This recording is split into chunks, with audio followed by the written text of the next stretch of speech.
Hi, this is Terry Crews, actor, former football player, game show host, father of 5, and all-around big dude. I'm also an expert on drama. I know all kinds of drama.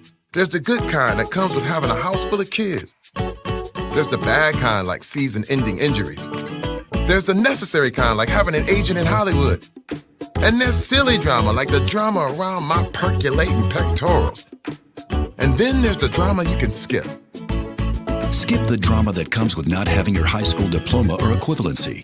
Find free adult education classes near you and finish your high school diploma. Visit finishyourdiploma.org. Or text diploma to 97779. Message and data rates may apply. Reply STOP to opt out. That's diploma to 97779. And leave the drama to actors like me. Brought to you by the Dollar General Literacy Foundation and the Ad Council. Adopt US Kids presents Multiple Choice Parenting. Your daughter just had her first breakup. Do you A, put yourself in her shoes? How could he do this to you? And for Sheila, she has split ends. B, console her? Oh, sweetie, this is going to happen a lot. 4, maybe 5 more times before you get married. C, take charge? Got to get this all straightened out. Give a little talking to, man to man, mano a mano. Hey, Steve! Is now a good time? No? Okay, no problem. Bye. Or D, help her find a new boyfriend? I know a great place to meet boys. The internet. Nice, single boys. Never mind.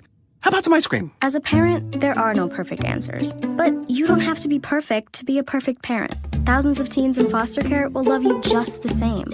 For more information on how you can adopt, visit adoptuskids.org. A public service announcement from the U.S. Department of Health and Human Services, Adopt U.S. Kids, and the Ad Council. This is you over 30 years ago. Are we there yet? Are we there yet? And this is your mom when you drive her back from therapy. Are we there yet? Are we there yet? Are we there yet? Roles change without us noticing, and in your new role, we help you help. AARP gives you the information to help care for your mom so that you can have patience with her, just like she did with you. Visit aarp.org/caregiving or call 1-877-333-5885 to get practical health and wellness tips to provide even better care for your loved one. Are we there yet? Remember, visit aarp.org/caregiving. AARP, we help you help. A public service announcement brought to you by AARP and the Ad Council. When I was little, I didn't talk for a long time. I liked things to always be the same. Anything new or different would scare and upset me. I was very sensitive to lights and sounds. It was almost like I had bigger eyes and ears than everyone else. So I built secret hiding places where nothing could get in. I didn't like looking people in the eye. It made me feel uncomfortable. I'd throw big tantrums over little things like when my socks didn't match. Sometimes I'd do the same things over and over. Until one day, I found out I had autism. My family got me help. Slowly, I learned how to live with it better. You can see signs of autism in children as young as 18 months. Early intervention can make a lifetime of difference. Learn the signs at autismspeaks.org/signs. Brought to you by Autism Speaks and the Ad Council. It's Thursday night, and you're grabbing drinks with some friends. Started off with a pitcher for the table, which quickly becomes 2. There's pool. And there's the photo booth. All right, everybody squeeze in. Say cheese! Followed naturally by an order of wings. And another. Can we get some extra ranch sauce? Then there's the ceremonial nightcap. So what are we doing this weekend? And lastly, it's back to the car, which, if you're buzzed,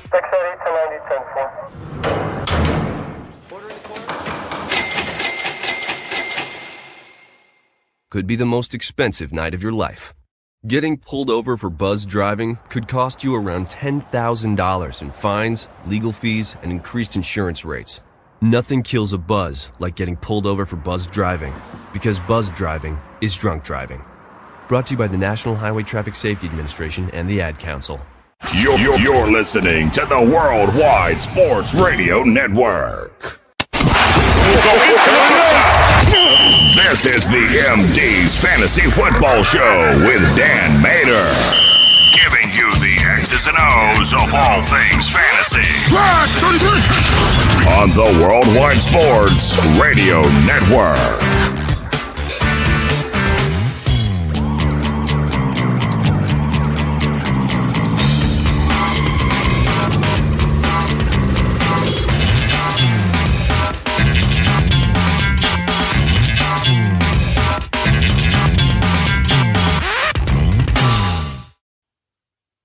Welcome back, MD Nation, to the show. You are listening to the MD's Fantasy Football Show on the Worldwide Sports Radio Network, WWSRN. Download the app on iOS or Android, anywhere in your app stores. We got a great show for you guys today, as we always do, but very excited about today's show because we are going over some off-season stuff that broke later this week. We didn't even think we were going to be talking about more off-season stuff, frankly, this week. And because we didn't, we actually have extra content for you because we're talking about draft wide receivers, draft tight ends, where we think these guys could go, what their possibilities as fantasy assets are going to be. And as always, I'm your host, Dan Mader, but I'm joined here again today by Mr. Christopher Dowhauer. Chris, how are you doing? I'm doing all right. I'm super excited about talking some more football. Like you said, it's been an exciting offseason, and we're about to kick off some more about the draft as well. Yeah, and draft is coming up. We're 3 weeks away now. I think almost exactly. Coming. We're going to be having the Belly Up Sports MDs and BUFL's NFL draft coverage April 29th and April 30th. We'll be starting a half hour before the draft actually starts to give you guys a preview show. Chris and I will be hosting that. We're going to have up to 50 different guests throughout the day 1 and day 2 festivities. It's going to be great. We're going to have pick-by-pick betting analysis with football analysis and fantasy analysis, everything you could possibly hope for in NFL draft coverage. We're going to be bringing it to you on all of your social media outlets, on YouTube, anywhere you can go. You will easily be able to access us to be able to watch that stream. And best part is it's commercial free. So you're not going to have to deal with that either. It's really going to be the best way for you guys to watch the draft this year. Very excited about that. But I do want to get today's show. We don't have Ben with us today. However, he did make sure that he pre-recorded the mailbag questions. So we will have that. He'll be here with us in spirit in that sense. And also gives me a chance to remind you guys, if you want to get on the mailbag segment or if you need any help in fantasy football purposes whatsoever, all you got to do is hit me up on social media at BellyUpMDFF Show. We will answer any one of your questions, help you in any way we possibly can, because that's what we're here to do. And the few questions we do like, we'll go ahead and put them on the show like we do every single week. We also have some polls we'll go over that MD Nation was kind enough to vote on to give us some idea of what the people are thinking out there in different fantasy situations coming up in 2021 and for some dynasty purposes as well. So all of that's going to be jam-packed in today's show on the Worldwide Sports Radio Network, presented to you by Belly Up Sports. So let's dive into it today. Let's dive into the head story of the week, which of course was the Sam Darnold trade to Carolina. He's gone. He's done. The Jets have said, you know what? Adam Gase is gone. Now Sam Darnold is gone. We are hitting the reset button completely, moving in with the new regime, especially with the head coach and everything. Joe Douglas has been there for a year, but essentially a new regime because he didn't really get to do his thing with Adam Gase there. Now, I had a million different thoughts about this, but Chris, I'm going to let you go ahead first. Give me, what you think this means from a fantasy perspective. Give me what you think this means for the Jets. Give me what you think this means for Carolina, because we can step outside the fantasy bubble in this instance, because the one nice thing about doing a fantasy football show in the springtime especially is that you can kind of step outside of the bubble a little bit. It doesn't have to be strictly fantasy all the time, and kind of give our football acumen here as well. So we have a chance to do that here. So go ahead. Tell me what you thought about this Sam Darnold trade. I mean, I think it was an absolutely tremendous move by the Jets. I think that the Zach Wilson is a superstar, in my opinion. That's going to be a superstar quarterback in this league. And the ability to get a second rounder next year and a fourth rounder and a sixth rounder this year for a guy that they pretty much been shopping, I think, pretty much through a whole off season. You've seen a lot of other quarterbacks get moved. Carson Wentz didn't really fetch the first rounder they were hoping for, but this isn't much farther behind than what Carson Wentz basically got the Eagles. I think that when you look at the Jets moving forward, like you talked about, a new regime, they have their guy. You see the league kind of moving in this direction where guys always try to get their guy in a sense. But I'm excited for the Jets. Carolina, on the other hand, not really sure what they're doing. They seem to they're kind of grasping, I think, at what was left on the market. They kind of struck out, it seems like, on the Matthew Stafford move. They struck out in DeShaun Watson, or DeShaun Watson kind of has his own issues, has kind of sabotaged that situation. We're going to talk about that in a second, too. But I also think that moving forward, it doesn't have a whole lot of implications fantasy-wise, in my opinion, for the Carolina Panthers. I don't think Sam Darnold's going to bring a whole lot different than Teddy Bridgewater kind of brought last year. Maybe a little bit more of pushing down the ball to the field, maybe a little more aggressive with the intermediate throws. But I really don't think it changes a lot for Carolina. On the Jets side, I do think it changes a lot for the Jets, where you have players like Mims, you have Crowder, you have Corey Davis. There's rumors they might add another weapon to that arsenal moving forward. And I think Zach Wilson has the arm talent and the ability to really open up the Jets' offense. Yeah, we've talked about him time and time again, how he is our number 2 on our board. You went as far to say as you might have him as a 1A, 1B with Trevor Lawrence, which I can't really disagree with either with the assessment that I've been able to see with him on tape.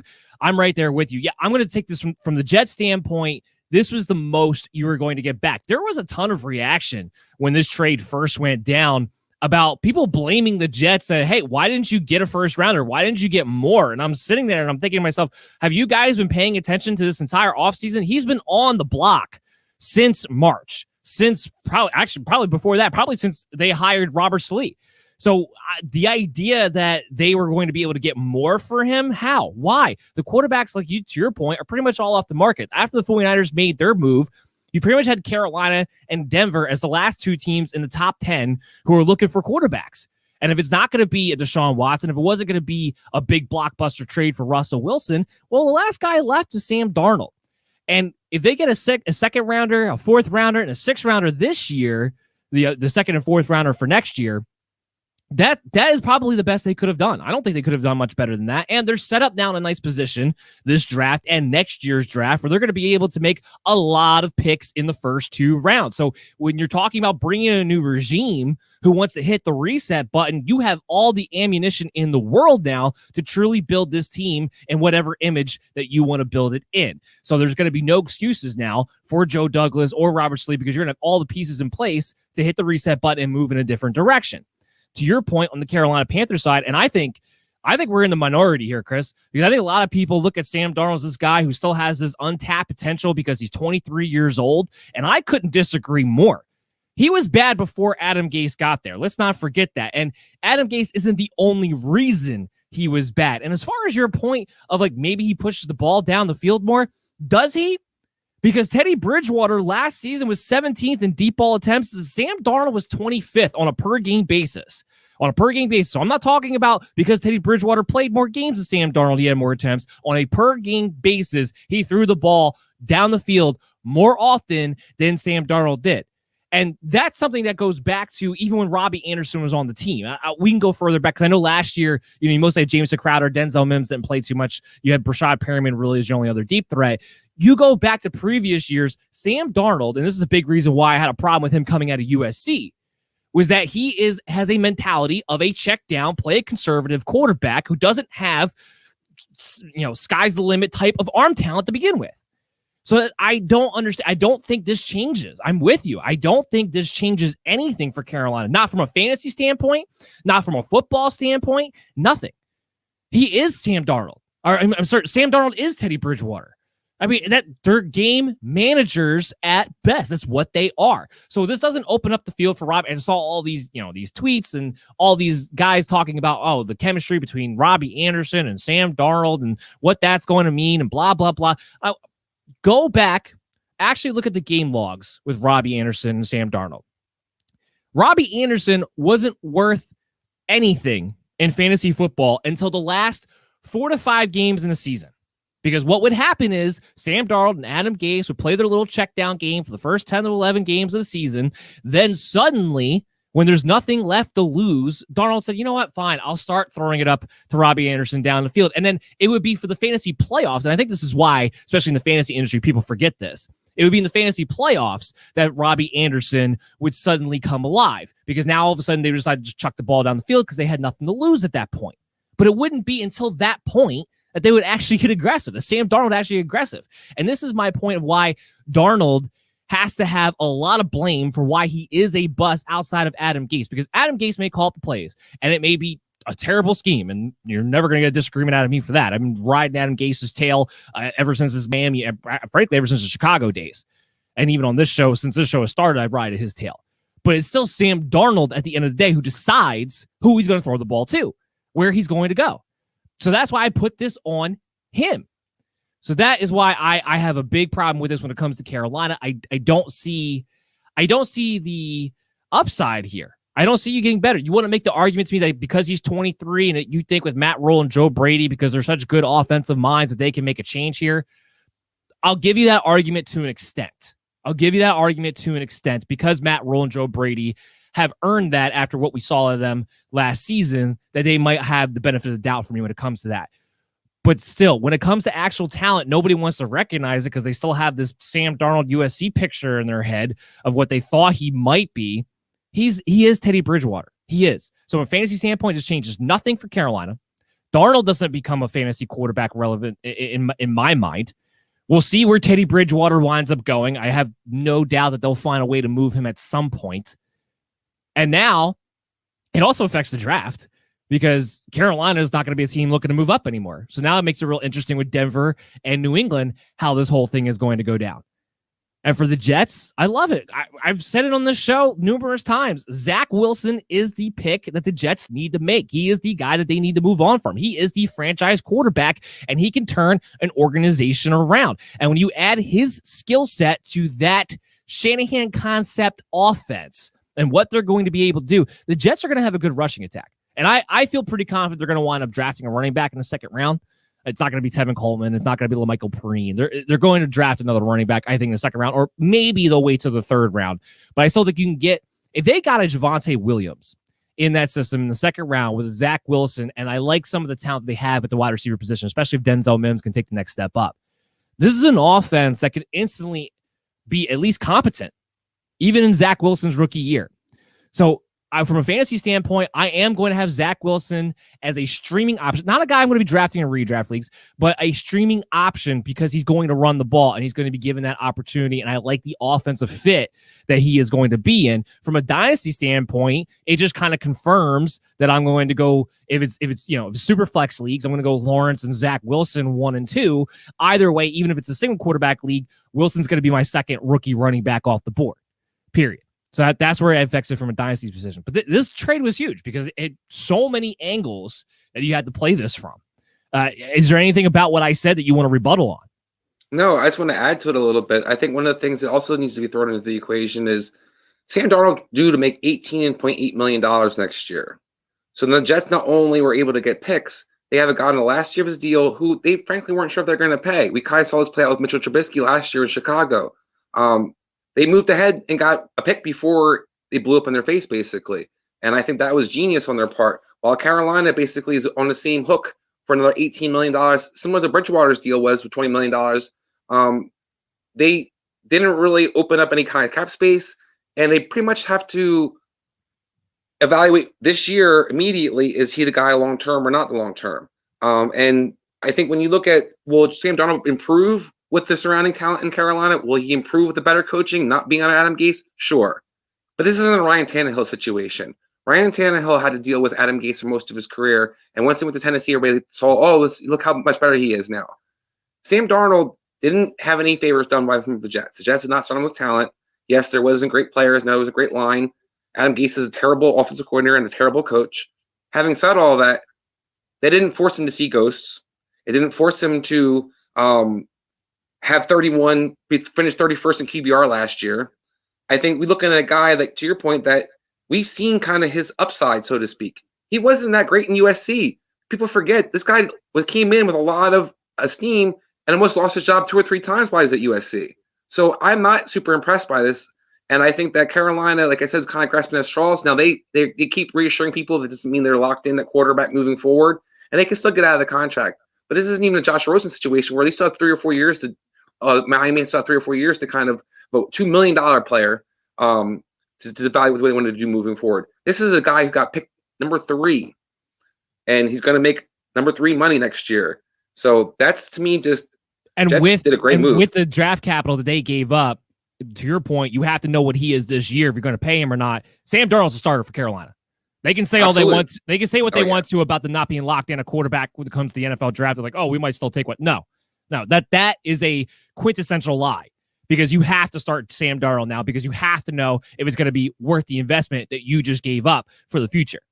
Absolutely. And the last thing I'll just add to that, for those people out there who want to look at, Sam Darnold was better than Teddy Bridgewater from fantasy perspective. Teddy Bridgewater 15.5 fantasy points per game last year. Sam Darnold 10.6. Don't tell me he's an improvement in any kind of capacity. Unfortunately, we do have to give an update, I felt like, this week on DeShaun Watson. Again, now this is a fantasy show, so we will refrain from getting into too many of the legal details or anything like that. But it's up to 22 women. So now we're trying to help you guys out from a dynasty perspective right now. Redraft will take care of itself. We'll know in August if he's stepping on the field or not. So I'm not worried about this from a redraft perspective. But from a dynasty perspective, if you have DeShaun Watson, what do? And here's my thing. You have to hold. You do. Because right now, you are going to get rock bottom if you try to trade him away. And on the off chance that he somehow comes out of this and is able to still play this season, then you're going to have more value keeping him than you are going to be trading away. And if you don't have him, well, you know what? If you want to see if you can get him at a rock bottom price, if somebody's just like, you know what? The hell with this. I want to just get out of the DeShaun Watson sweepstakes. Or sometimes, and I think this is a good point here, and it kind of plays to the show, because one of the things about this show that I like to harp on is that we are here to help everyone try to be a better fantasy player by thinking about it from every variable.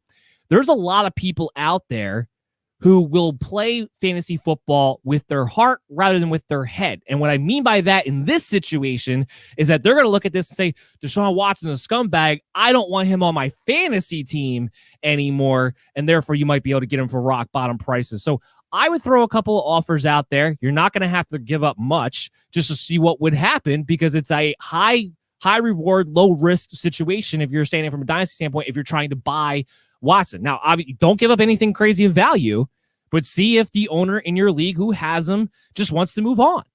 I would typically do that. Regardless of what's happening with the legal situation, it's worth taking the risk on. So that's just from a fantasy football mindset. You have anything to add to that? No, I think you make an excellent point. I mean, there's nothing to really gain from moving on from him other than if it's something personal, I respect that. But to your point, if you're trying to win fantasy, then you do try to maybe throw some offers out there, see if you can get rock bottom prices. I do wonder how it affects some of the other players around him, though, like a Brandon Cooks and things along those lines. It's going to be a really interesting year to kind of see how things unfold. And even if we don't have things resolved, you still have to see what the kind of commissioner is going to do. Will he be put on an exempt list? Hopefully, maybe you have an IR position where, depending on how your league rules work, maybe you can put him on an IR during that time frame.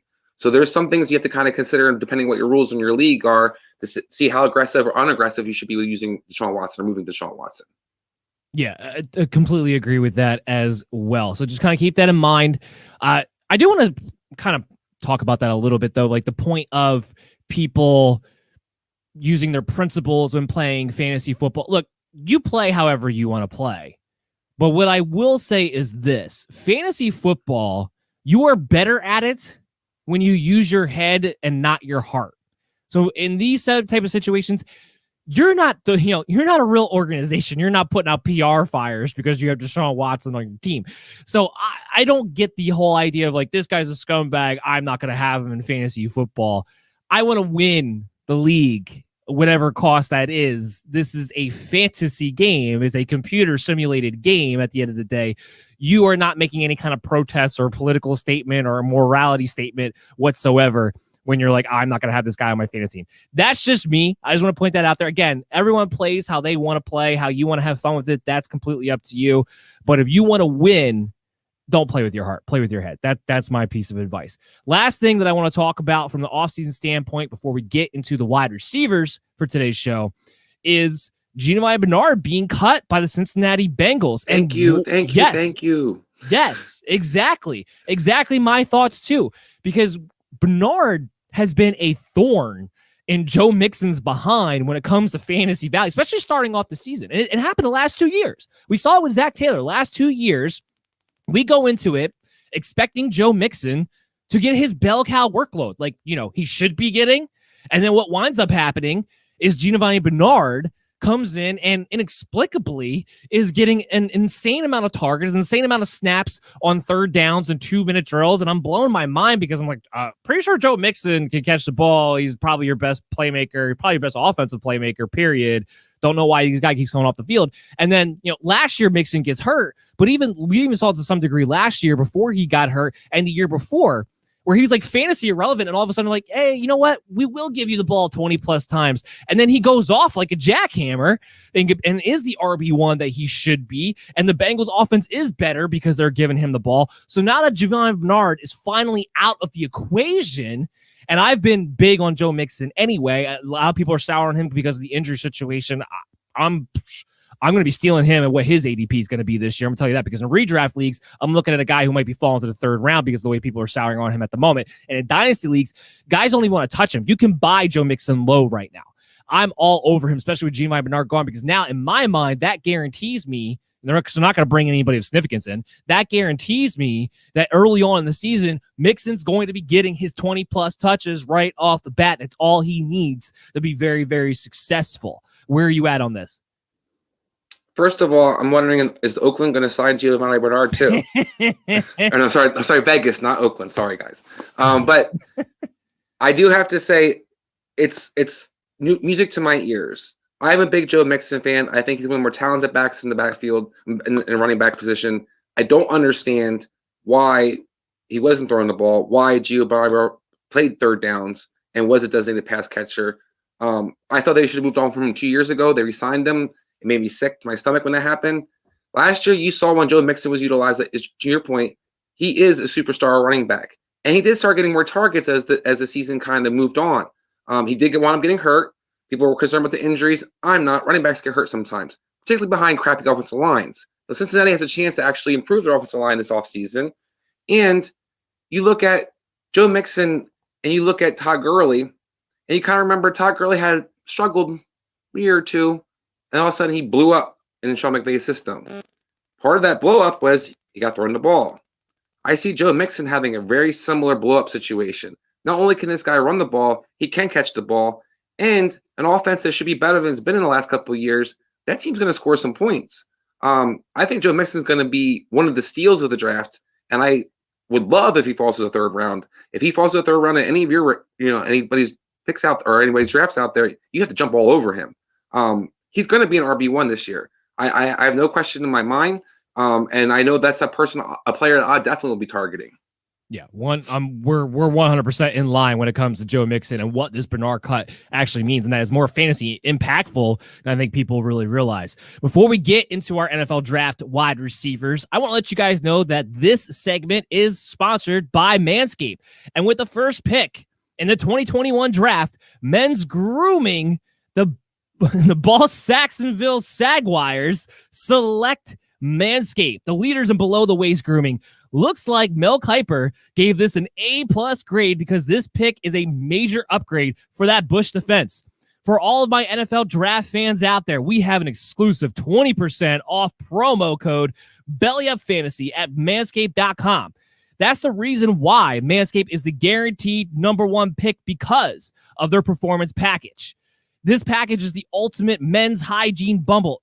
Inside the performance package, you'll find products and liquid formulations that have been developed to turn your bathroom into a salon for your ball support. So support this show. Get 20% off. Get free shipping when you use the promo code BellyUpFantasy at manscaped.com. All right. So let's talk about these wide receivers. And we're going to talk about the tight ends too in the next segment as well. But let's kick it off with our #1 guy, without a doubt. No question about it. Never was. Mr. Ja'Marr Chase. 6'1", 200 pounds. The guy ran a crazy 4.3 at his pro day. Going to LSU. Absolutely insane. Best route runner. Best explosive player. Can play inside. Can play outside. I'm a huge fan of Ja'Marr Chase. Where are you at, Chris, on Ja'Marr Chase? I think Ja'Marr Chase is an absolute stud. I heard a lot of different debate over who the top receiver is. We heard a lot of talk about Miami targeting Smith at 3. I could not believe there's any chance that anybody would pass on this guy as a top receiver for their team if you're looking for a playmaker. To your point, he runs outstanding routes. He's explosive. The thing I like about Chase the most is that there's nobody that can slow him down. This guy just basically was averaging about 3 yards of separation per play, as you see in the kind of highlight in the background right now. This guy's just explosive. There's nobody out there that can stick him. And on top of it, he can run patterns. He can get in and out of his breaks well. And I think people kind of forgot because he got banged up a little bit last year and missed some time, that this guy's going to be, I'm sorry, he sat out last year, I believe. He's going to be a superstar. And I think this guy is by far my best receiver in this draft. And if I have an opportunity to draft him in some kind of long-term league, I'm looking to do so. He ran a 4.38 40, had a 41-inch vertical. He measured in at actually 6'3", 201, so a little taller than what we thought. 10 pounds lighter, which I actually kind of like for the type of receiver that he is, to be maybe 200 instead of 210. Had an 11-foot broad jump, a 3.99 shuttle, and a 6.96 cone drill. I love everything about him. He is a dominant wide receiver. He is a true number one. He is a guy who looks every bit of a superstar receiver that you would want to see, and he belongs in the top 10. Now, where does he go in the draft? And that's kind of the next thing we want to kind of get into and what that fit may be. A lot of people want to say Cincinnati. I've talked to you about this.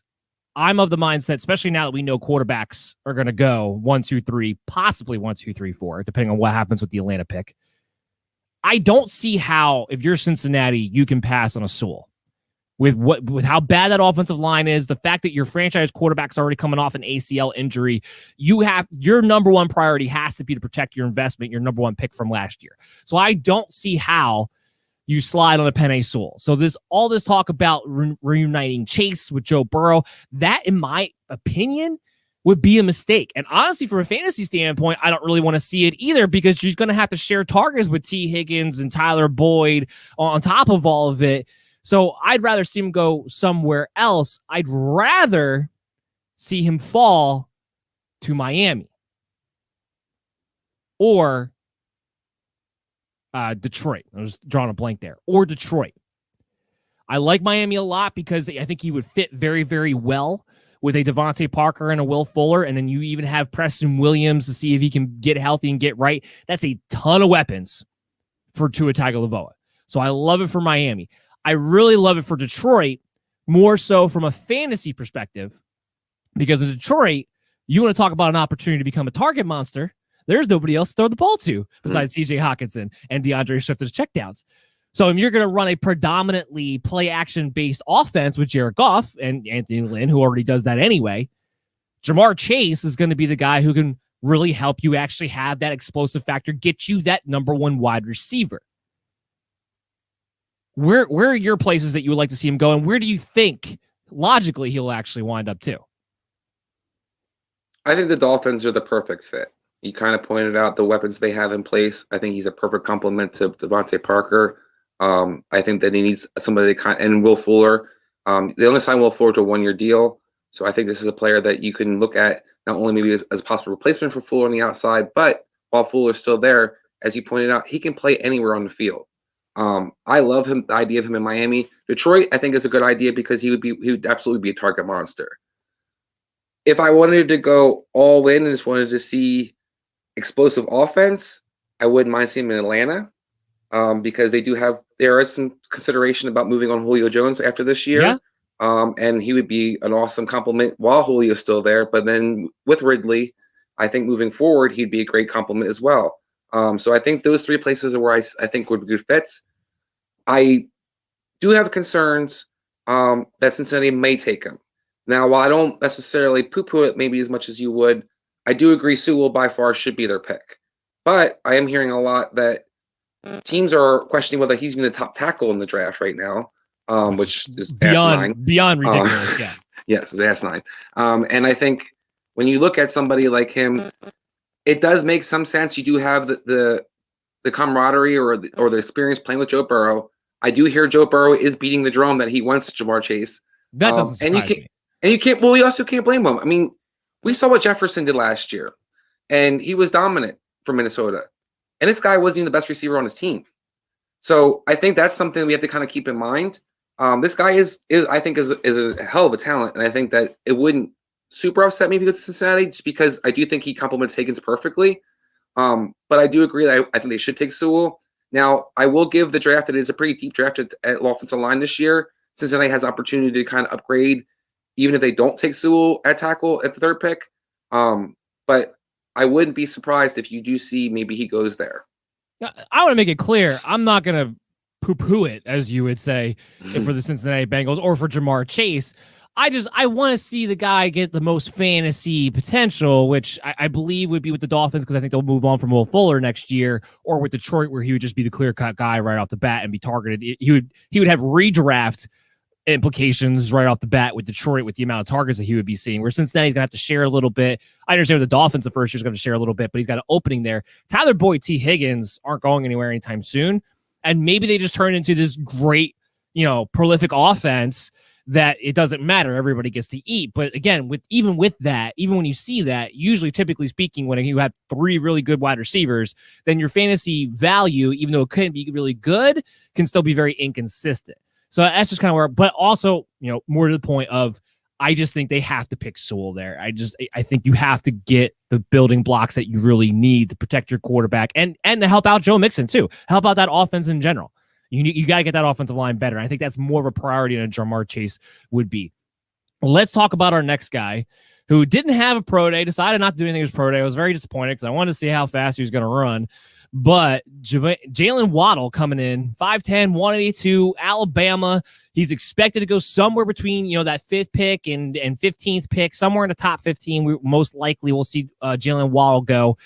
He is going to be my number 2 on the board. I don't want to give too much away, because we are going to talk about our top 5 prospects at each position this upcoming Tuesday on the Belly Up Fantasy Live Football Edition show at 8:30 at Belly Up Fantasy on your social media accounts and Belly Up Sports on YouTube. So I don't give too much away, but he is going to be my number 2 guy. And I want to point that out on this show, because Devonta Smith's everyone's number 2 guy, or at least the consensus number 2 guy for the most part. Jalen Waddle is a more special, more dynamic type of wide receiver. And when he was on the field, he was the lead guy over Devonta Smith. You can even look earlier in the season, before he got hurt with his ankle injury, he was outperforming Devonta Smith up until that point. He is the guy. There's something special about his game. He is elite fast, an elite home run threat, but he also runs pretty good routes. He's got really good hips. He can sink in and out of his breaks, which, again, you have another guy that, even though he's 5'10", 182, he has very active hands. He can play inside and outside.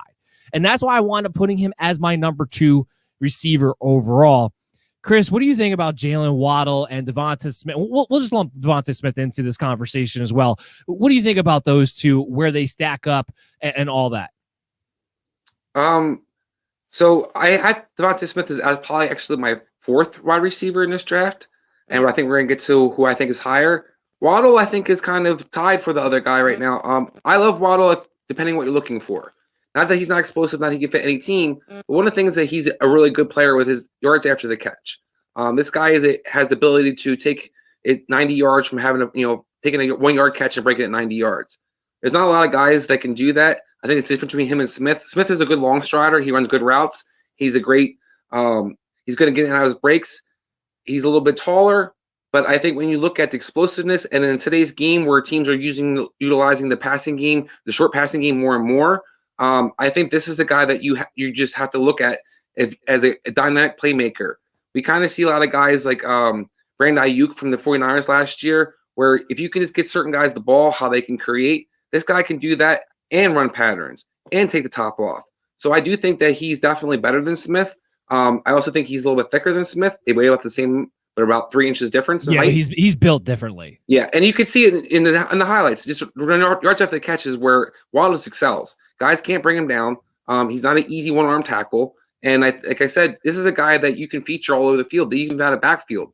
I think this is a guy that teams will be drooling over themselves, because there's so many opportunities in different ways you could actually utilize him.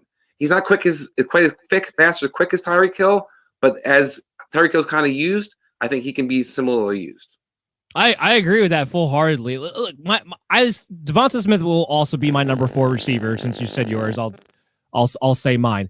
But And the big reason why I have Waddle ahead of Devonta Smith in general is because he's just a more complete receiver with a more elite speed skill set as well. Devonta Smith, I think he's a very good wide receiver. I think he's definitely a top 20 first round type of talent wide receiver. But my problem with him, and ultimately why I have him at number 4 overall, and part of it that it's a top heavy wide receiver class, but the top is actually pretty good across the board. So it's partly that, but also partly because this is a guy that I think you have to game plan and line him up in situations where he's going to have space.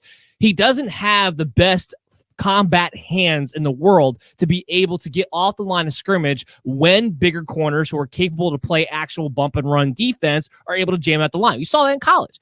When he actually was able to play against a physical corner who can bump him at the line, he had a hard time getting off the line of scrimmage. That goes to his size, his incredibly lean build. So I struggle with the idea that Devonta Smith's ever going to be that effective on the outside unless he figures out something with his hands and gets more fight in his hands. The other thing is that because of his size, I don't see him going across the middle very often in NFL's schemes today either. Kind of like with Marquise Brown, they avoid Marquise Brown going across the middle. I could see a similar situation with Devonta Smith where the team will avoid having him go across the middle. So to me, that screams that you're going to have to strictly be a slot receiver who operates in and out of the middle instead of going from, the perimeter across and doing all these ins and outs. And that's where I kind of have some questions. I think he's a very fluid route runner. Everything he does is very, very smooth. He's a great athlete, everything like that. And I think if you feature him and move him around, he can be a centerpiece in your offense. That's why ultimately he's still a first-round receiver in my book. And that's ultimately what we saw what happened with Alabama, why he was so proficient with Alabama last year. What the best, I don't know, that might have been the best college wide receiver year ever. So if you use him that way, then yes, he's going to be a great wide receiver. But this is why I have him number 4. I don't have him as this complete weapon, and he would be an outlier in the sense of his size if he were to actually be proficient. The comparison that I keep hearing that, I think people who really love Devonta Smith want to latch to is the idea that he might have a chance is Marvin Harrison. And again, I go back to Marvin Harrison was already more naturally, physical in the way he played coming into the league, but also he had some of the best hands, the best combat. I don't mean hands catching the football. I mean the best fighting hands to break the arms of the corners trying to jam him at the line and get off the line of scrimmage. If Devonta Smith can develop that, then maybe he could be the Marvin Harrison. I don't rule that out, but I don't see that yet on tape, and that's why he's going to be number 4 on my list. That's why I have Waddle ahead. Now, from a fantasy standpoint, where I want to see these guys go, I think Waddle on the Philadelphia Eagles, 1, I think that's a realistic spot for him to go to, but 2, I think that would be very interesting because he would step into a situation right away where he would have to be the number 1 targeted wide receiver. He's instantly better, miles better than Jalen Reagor. I'm not a Jalen Reagor fan. He's a one-trick pony, and that one trick ain't even elite to begin with. The other receivers are Travis Fulgham. Yeah, that fell apart real quick last year. Surprise, surprise. J.J. Arcega-Whiteside, is that even a thing anymore? I don't think it is. Greg Ward, who cares? He's just a guy holding down the slot receiver position. The only other real target monsters that are on the Philadelphia Eagles will be Dallas Goedert, just assuming that Zach Ertz isn't going to be there, assuming they'll be able to find a way to get rid of him, and then checking it down to Miles Sanders. So if Jalen Waddle goes there with Jalen Hurts, and they have this RPO play action type of offense where Waddle's getting moved all over the field and gets to be the home run threat, this is a guy who's going to be probably not going to be a target monster in a sense where I think he's going to get 8 to 10 targets, but consistently 5 to 7 and be able to win you the week because he can hit a home run at any moment. For Smith, I would go a little bit. I think he is going to fall a little bit lower. And we see more and more mock drafts now where Smith is falling to like the 15-ish type of range, somewhere along those lines. I do think the Chargers would be a nice fit for Devonta Smith, be able to kind of play on the play inside outside with Keenan Allen. Mike Williams can kind of be the big man, goes down the field. They're going to be moving to more of a 3 receiver set type of offense with Joe Lombardi anyway. So I do think he would be a nice fit with the Chargers. I also like him quite a bit if he were to fall to the Arizona Cardinals, because I think you need an upgrade over Christian Kirk. You need a guy who can actually kind of play that inside role. They have AJ Green, but honestly, I think AJ Green's gonna be nothing more than really, in their minds, a red zone threat. But if you have him paired up, Devonta Smith, that is, with a DeAndre Hopkins, and he's able to play the inside quite a bit off of that, and you're able to put him in situations where he's going to be able to line up off the line of scrimmage, I like that fit quite a bit too there. So what are your thoughts with where you want to see Waddle and where you want to see Devonta Smith wind up going and where you think they might actually go? So I think that when it comes to Waddle, I think the prime fit for me in my mind would be Detroit, honestly. You talked about the lack of playmakers that they kind of have. I see him kind of filling multiple roles in Anthony Lynn's offense. He can be the Keenan Allen, where he can be that kind of slot, a short catch guy, but he can break more plays, but he can also stretch the field. I think when you look at Detroit, what they have kind of in place, they need somebody that can kind of create for Goff. Goff isn't great at necessarily pushing the ball down the field consistently, but he does like guys who can get separation. I talked about how good Chase was with separation. Waddle was right there too. He's averaged over 3 yards per separation per play on as well last year. That separation makes throws easy for Goff, and I think when you look at that offense, he could easily be featured. He can catch the screens. He can get reverses. I kind of see him being the jack of all trades on the offense, and that's something they kind of would be able to utilize and kind of need. I could also see the Eagle fit. I don't mind that fit. I'm a little concerned that they have too many guys that are a little bit too similar. Not to such that. Yeah, but Waddle's actually good. That's the difference. Well, yeah, I know you hate Jalen Reagor. I know that. I'm not quite the hater of Reagor that you are, but I do think one of the things that Jalen Hurts could use more so is a guy can go up and get the ball. I don't know if that's necessarily what you're looking for a Waddle. I think the Eagles have a lot of little holes that they could actually address in that pick. So I'm not as keen on that, but I do think that he would be a good fit in the sense that when you look at like I said, I talked about Brandon Ayuk. You saw how he was kind of developed and used in the 49ers last year. Deebo Samuel. Waddle could do all those things too. So with the new coaching regime that's going in, I think you're going to see him an opportunity to try to move him around, be utilized a little bit differently. I think for me, the best place for him would be Detroit. As for Devontae Smith, I think that his best fit would be somewhere that I think the Chargers is probably the best. We're going to get more in our draft show back where I think the best fits for all these players are going to be. Mm-hmm. But I do think the Chargers make a lot of sense. They need somebody that can kind of stretch the field. They have certain playmakers in place. They have Mike Williams already on the outside. They already have Keenan Allen. I think Smith is kind of that icing on the cake for Justin Herbert if you want him to develop to the next level. I also don't mind the idea of him going to, this might be surprising to some people, Denver. I'm not a big Hamler fan from Penn State. I don't think that he's necessarily a star player in any kind of capacity. And I think if you pair him up with Judy and pair him up with Courtland Sutton moving forward, no matter what you have a quarterback, you should be okay. Although Teddy Bridgewater, agent should be calling Denver. Yeah, that'd be an interesting landing spot for him too. I mean, I don't disagree with that. I kind of like that take a little bit, but the only thing is I don't think it's I don't think it's a reality or realistic as far as that's going to go, because I just don't see Denver with all the capital they've spent at wide receiver the past few drafts. I just don't see them going that direction with it. So that would be my only caveat. But if it did happen, I'm with you. I mean, even if you like KJ Hamler, I don't think anybody would sit here and say Devonta Smith is an infinitely more talented and would fit, Jerry Jeudy and a Courtland Sutton really, really well in a three wide receiver predominant offense with Pat Shurmur. So yeah, I mean, that would be a nice fit. But that'd be more of a nice fit from a football standpoint, from a fantasy standpoint. I don't know how many targets he gets in that situation, especially if it's Drew Lock at quarterback. Well, I don't think my targets he gets as the Chargers either. That's that's fair. That's fair.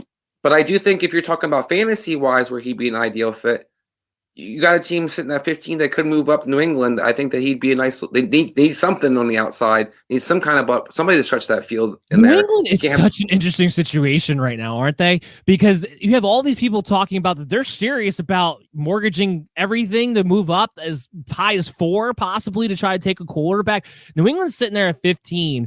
There's a million ways you could see him go, and I can't envision Bill Belichick selling the farm for a quarterback and moving up that high, because he's never done it really, especially when it comes to the first round. But they're really an interesting spot. I agree with you. I mean, any wide receiver, if they were to stay at 15, and any wide receiver that fell to them there would be dynasty gold, because of the targets that you would be looking at. And I want to go back to that too, because Devontae Smith on the Chargers, I like him there dynasty fantasy purposes wise, because Keenan Allen's getting a little bit older. I think they're going to move on from Mike Williams next year. So I think it's a year away before he become, at least the wide receiver 2 on the team, if not the wide receiver 1, just to kind of go back on that. But yeah, continue with your point with the Patriots. I just had to butt in there because that's such an interesting spot with what they're going to do in the draft. Absolutely. But like you said, that we were talking about fantasy wise, I do think that would be a nice fit for him. Yeah. Because he can line up different places on the field for them, and they could utilize him different ways. He could be a more athletic Julian Edelman, quite frankly, for them.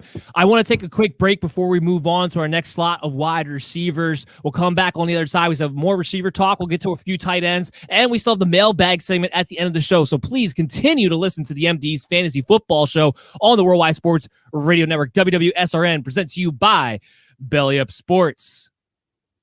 Hi, this is Terry Crews, actor, former football player, game show host, father of 5, and all-around big dude. I'm also an expert on drama. I know all kinds of drama. There's the good kind that comes with having a house full of kids. There's the bad kind, like season-ending injuries. There's the necessary kind, like having an agent in Hollywood. And there's silly drama, like the drama around my percolating pectorals. And then there's the drama you can skip. Skip the drama that comes with not having your high school diploma or equivalency. Find free adult education classes near you and finish your high school diploma. Visit finishyourdiploma.org. Or text diploma to 97779. Message and data rates may apply. Reply stop to opt out. That's diploma to 97779. And leave the drama to actors like me. Brought to you by the Dollar General Literacy Foundation and the Ad Council. Adopt US Kids presents Multiple Choice Parenting. Your daughter just had her first breakup. Do you A, put yourself in her shoes? How could he do this to you? And for Sheila, she has split ends. B, console her? Oh, sweetie, this is going to happen a lot. 4, maybe 5 more times before you get married. C, take charge? Got to get this all straightened out. Give a little talking to, man to man, mano a mano. Hey, Steve! It's now a good time? No? Okay, no problem. Bye. Or D, help her find a new boyfriend? I know a great place to meet boys. The internet. Nice, single boys. Never mind. How about some ice cream? As a parent, there are no perfect answers. But you don't have to be perfect to be a perfect parent. Thousands of teens in foster care will love you just the same.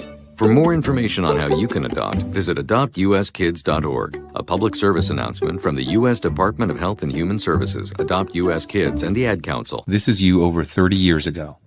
Are we there yet? Are we there yet? And this is your mom when you drive her back from therapy. Are we there yet? Are we there yet? Are we there yet? Roles change without us noticing, and in your new role, we help you help. AARP gives you the information to help care for your mom so that you can have patience with her, just like she did with you. Visit aarp.org/caregiving or call 1-877-333-5885 to get practical health and wellness tips to provide even better care for your loved one. Are we there yet? Remember, visit aarp.org/caregiving. AARP, we help you help. A public service announcement brought to you by AARP and the Ad Council. It's the Worldwide Sports Radio Network. Welcome back, MD Nation, to the show. You are listening to the MD's Fantasy Football Show on the Worldwide Sports Radio Network, WWSRN, also presented to you by Belly Up Sports. Make sure you go ahead and check them out on your Android and iOS apps for the Worldwide Sports Radio Network. Some great content coming out there, and bellyupfantasysports.com, because we got articles flying out left and right now as we get up prepared for the draft for your dynasty leagues, especially, but what we are value expecting heading into 2021. We've been talking about some of our top wide receivers. We talked about the Sam Darnold trade. We talked about Giovani Bernard getting cut and what that means for Joe Mixon. We gave you guys a DeShaun Watson update all there in the first segment. The next segment, we're going to continue on with our wide receivers receivers talk. We have some tight ends we want to talk about, and we have the mailbag segment for you at the very end. And I want to let you guys know that this next segment is going to be brought to you by Monkey Knife Fight. It is a daily fantasy sports gaming website with a number of unique ways to win money on your favorite sports and players. It's a mix of daily fantasy and prop games. Just download the app, go to monkeyknifefight.com, and use the promo code BELLYUP for a dollar-to-dollar match on your deposit of up to $50 plus an additional $5. That's potentially an instant $55 free dollars for you to play with today by using the promo code BELLYUP when you sign up at monkeyknifefight.com, or you can download the app on iOS or your Android Play Store. So, Chris, let's talk about our next top wide receiver, which is Rashad Bateman. And I had a debate whether or not he was my number 2, frankly, because this guy is one of the most complete receivers that you are going to see in this draft class. And I'm going to let you go first because there's a couple of things that I want to talk about when it comes to him and his pro day and what we've seen. But I'm going to let you talk about Rashad Bateman first. Go ahead. As you know, I absolutely love Rashad Bateman. I am debating if he's my number 2. Him and Waddle are neck and neck. After the 40 you're going to talk about, I have to feel like he might be ahead of Waddle now. This guy is a true number 1 receiver. He can run all the routes. He's tall. He can run inside or outside, and he's explosive, as he showed. I think this guy has all the makings to be a star. He reminds me a lot of DeAndre Hopkins, but a little bit faster after the 40 we saw. And this guy is, to me, is one of the studs in this draft. Where I see him as a fit, we talked a lot about Detroit. I think Detroit obviously needs some kind of playmakers. Where I really like to see him wind up going is the Panthers. I don't think the Panthers have a true number 1 right now. You stole Joe my Brady. Did I? Go ahead. Well, because I feel like Joe Brady has shown he has the ability to utilize multiple weapons. That was what he did so well in LSU. And when you look at Robbie Anderson, you look at DJ Moore, to me, they're 2 complementary players. They're not true number 1s. I think Bateman slides in there perfectly. It sucks Sam Darnold as his quarterback, but other than that, I think everything else kind of aligns for him as a perfect fit there. And I just absolutely love this guy. I think that people were really trying to question whether he could still play, how good he was, because he didn't play much last year. A lot of these guys who sat out last year, there's an assumption that they just aren't good anymore. Let's be real. These guys are preparing to play pro football for the past year. It wasn't like they were sitting on their butts playing PlayStation the entire time. And I think that he pretty much showed that with that 40 he ran. This guy's coming to ball. And when he's out there, he has shown nothing but being a stud. And he played at Minnesota. Minnesota's quarterback play is horrible. So having a ball thrown from Sam Darnold probably would actually not be that bad for him. I completely agree with you. So this is where I want to get into Rashad Bateman. And like, again, just as big a fan as you are, thought about maybe putting him as my number 2. I think I'm going to wind up having as my number 3, just because I think Waddle's explosiveness might just give him a whole other gift. But Bateman is a true number 1 receiver. Bateman is a guy that you can build your new wide receiver core around, and I don't want to get that lost in translation anywhere. He wound up measuring in at 6'3", 190 pounds, and I want to talk about the weight because I saw all this, and it's crap. It's absolute crap. Because he was not 210, because he was 190, that, is he a little too lean? Are you kidding me? Now, this is where I pride us in this show. Because there are times where measurables mean more in certain guys in certain situations, and other guys, it doesn't mean anything. And what I mean by that is that when you watch the tape, we talked about this with the running backs, not every 190 is made the same. Not every 190 is made the same. You watch the tape on Rashad Bateman, who came out later on and said, hey, I never played at plus 200 pounds. So they had me listed at 210. I never played at plus 200 pounds. So we can assume that he's been playing at about 190, 195, probably most of his collegiate career to begin with. The guy is a physical monster on the perimeter. That's how he plays. He gives it back to the corner. He makes a lot of great in-traffic catches. Goes up and gets the ball. He out-physicals the other guy. And he's built well. He's built stocky. He's built solid. So I don't care that he weighs at 190 because of the way he's built. This is where you can't just look at numbers and ignore what's actually being played right in front of your face. And that is why, again, we go back to, we are here to make you guys better fantasy football players, better football minds in general. Part of it is taking in all of the variables. Measurables and stats are tools. Sometimes tools are irrelevant for certain jobs. You're not going to use a flathead screwdriver when you need a Phillips. It's the same idea when it comes to certain measurables for certain guys, because how they're built is more important than what they actually weigh, and how they play is more important than all of that as well. Rashad Bateman is a 6'3" physical monster on the outside. Now, the other reason besides Waddle being a little bit more explosive is that Bateman doesn't get a lot of natural separation the way Waddle does. But he's a guy who's going to beat you on the outside. He's going to make that contested catch. You're going to throw it up to him, and you're going to feel safe in doing so. He doesn't get a lot of natural separation. But the big question on him, and this is why I couldn't understand why there was any negativity around him in his pro day. The big question on him was, how fast was he really? Because the knock on people had on him when watching his tape was that they argued that he didn't have elite speed. Well, guess what? The guy ran a 4.39. Even if you want to pro day adjust that and make it a 4.4, a 4.44, guess what? That's still top end speed for a guy who's going to beat you up and be a target monster potentially on any team and be your wide receiver one. That's a DeAndre Hopkins type of level right there. It's the same 40 Ja'Marr Chase ran. Exactly. So he's fast enough. Guess what? And that was supposed to be his only knock coming into this thing until they want to bring up the weight, which is a non-issue. It's a non-issue. And I just want to clarify when you talk about separation. Dan's talking more about deep ball threats. Rashad Bateman is going to get separation because he's a great route runner. So that's one of the things that is important to kind of keep in mind. It's not just about your 40 sometimes, but he's talking more about the explosive down the field plays. He's more apt to go up and go to the ball and be contested, 30, 40 yards down the field versus blowing by guys. But when it comes to getting open in intermediate routes or the short routes, he's got a full Bateman's route a fantastic, exactly. He might be, besides Ja'Marr Chase, he might be the only other receiver that has a true full route tree. Because even a lot of what Waddle does is a lot of screens and stuff like that. He has a full route tree. I'm glad you did clarify that, because yes, that's not what I mean by getting separation necessarily. He has a full route tree. There's nothing he can't run and do and get open on, which is why we compare him quite a bit to DeAndre Hopkins, and I'm totally on board with that.